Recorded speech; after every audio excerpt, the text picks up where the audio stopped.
Hello, everybody. My name's Celia Bray, and I'm a psychologist and the owner of the Somatic Psychology business in Australia.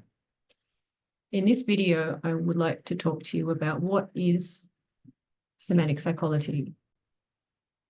So what if every experience that you've ever had, every thought and emotion that you've ever had is remembered in the cells of your body long after your mind may or may not remember it?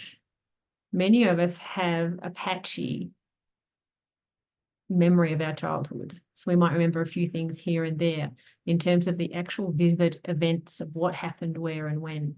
So our mind is not great at remembering things, but our body remembers many experiences that we had when we were children, because the experience in our body is still there. It's in the cell, gets carved into the cells directly. And what happens then is that if we can't remember that, or if it was an overwhelming experience that we might have had, then our minds can disconnect from it, but our body still remembers it. So what does that look like? Well, you might find yourself getting anxious in situations where you know in your head there's no reason to be anxious about it. It's like, I'm fine. So why is it that every time I go back into my family situation, even though I'm a grown-up now, I get agitated, or I just want to flee, or I want to hide, or I go quiet, or I feel like I have no voice?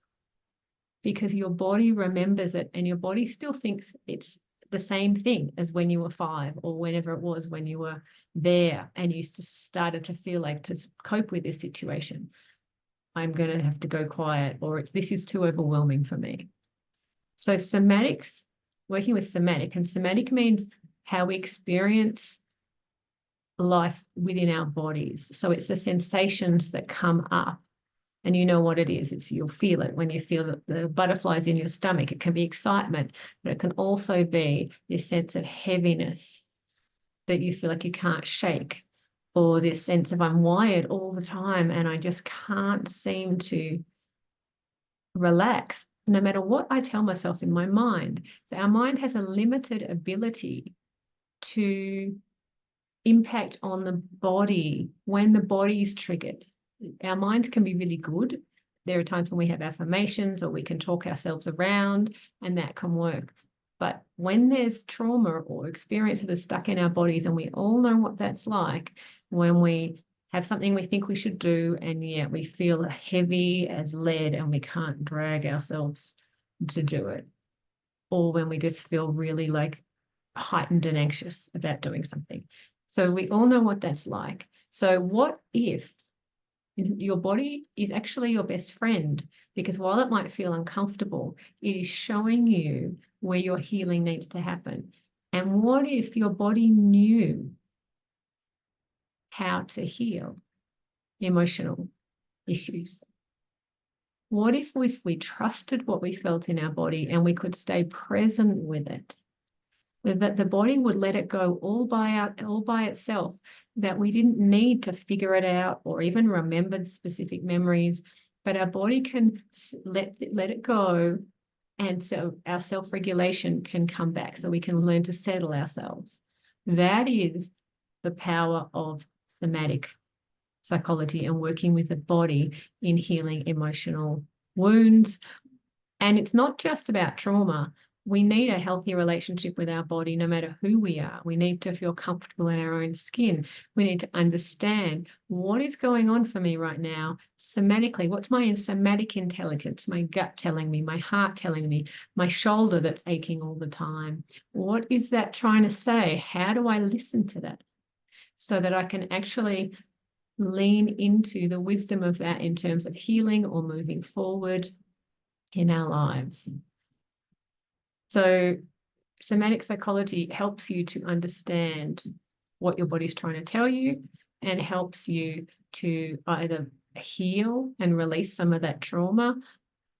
And also it teaches you just how to be more in alignment, so you're not at war with yourself, where you're thinking, I don't really want to do this, but I feel like I should, and there's this internal war. You start to go, actually, well, what does my body wisdom have to say here?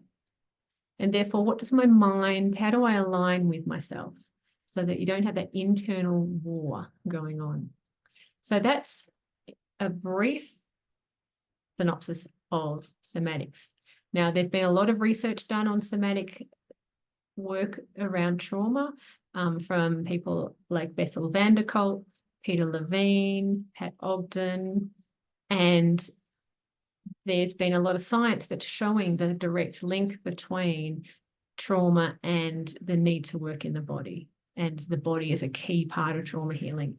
But we need to feel safe to actually experience what's going on in our body. So the first part of that is resourcing. The first part of that is supporting you to be able to contact and feel what's happening internally so that you don't get overwhelmed again and get re-traumatized again. So there's a process around learning how to settle in the body, how to actually feel comfortable to feel your sensations. And then we can start to learn to listen to them and work with them so that our sensations can guide us in the healing journey. So that's a little bit about somatic psychology. If you're curious about it or interested about it and would like to work that way, then please reach out and I would love to hear from you. Thank you.